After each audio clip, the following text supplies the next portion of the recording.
साली तो हमारा से रूसल काहे से छोटो है घर में घुसल।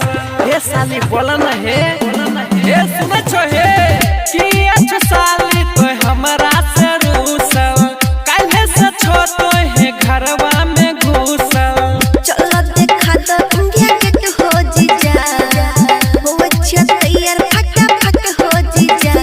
बुलेट पर जीजा नया साल में घूमे द बुलेट पर जीजा। बुलेट पर जीजा नया साल में घूमे द बुलेट पर जीजा।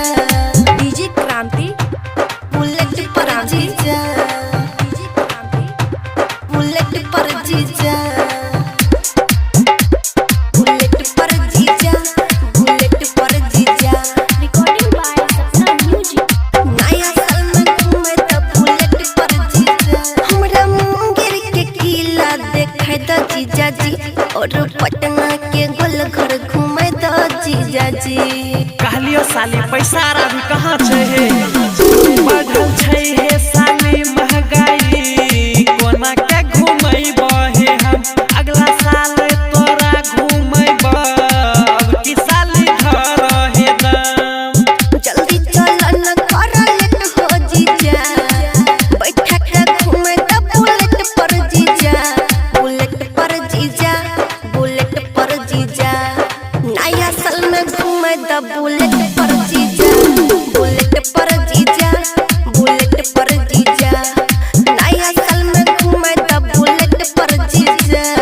डीजे क्रांति बुलेट पर जीजा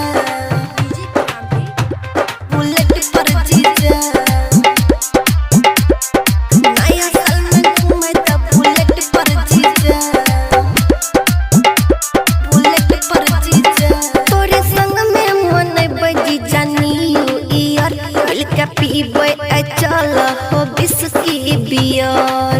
नया साल के लिए कुछ सोच रहल छी ओकर बाद सुनो साली हे एमरानी में इतना तू तंग कर हे श्रीकांत मुन के साली बतिया मनल कर हे।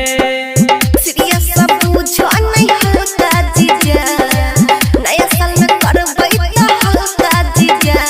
बुलेट पर जीजा बुलेट पर जीजा नया साल में घूमे द बुलेट पर जीजा। बुलेट पर जीजा